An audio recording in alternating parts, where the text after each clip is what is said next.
ଦିନେ ରାତିରେ ପପୁ ଆଉ ରୁବି ସାଙ୍ଗ ହୋଇ ଗୋଟେ ବ୍ଲୁ ଫିଲ୍ମ ଦେଖୁଥିଲେ। ଫିଲ୍ମରେ ଗୋଟେ ନିଗ୍ରୋ ଗୋଟେ ଗୋରି ଟୋକିକୁ ନିର୍ଧୁମ ପେଲୁଥିଲା। ରୁବିର ଦେହ କ'ଣ ହେଇଗଲା।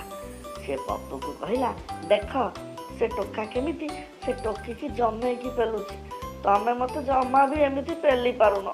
ପପୁ ଦାନ୍ତ ଦେଖେଇ କହିଲା, ଆଲୋ ପାଗେଳି, ସିଏ କ'ଣ ତା ସ୍ତ୍ରୀ?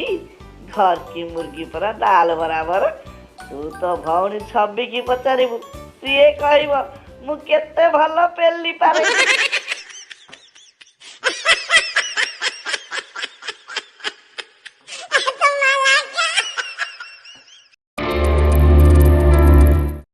ଥରେ ରୁବି ଅତି ଫୁଲେଇ ହେଇ ପପୁକୁ ପଚାରିଲା, ଧନ ମୁଁ ମରିଗଲେ ତମେ କ'ଣ କରିବ?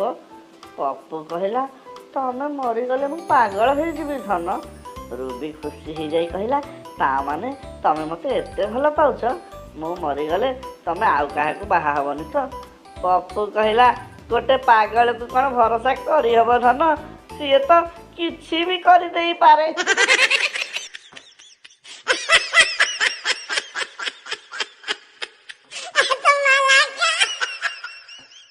ସାଙ୍ଗମାନେ, ମୋ ଚ୍ୟାନେଲରେ ନୂଆ ନୂଆ ଜୋକ୍ ସବୁ ଶୁଣିବା ପାଇଁ ଜମା ଡେରି ନ କରି ଶୀଘ୍ର ମୋ ଚ୍ୟାନେଲକୁ ସବସ୍କ୍ରାଇବ୍ କରି ନିଅନ୍ତୁ।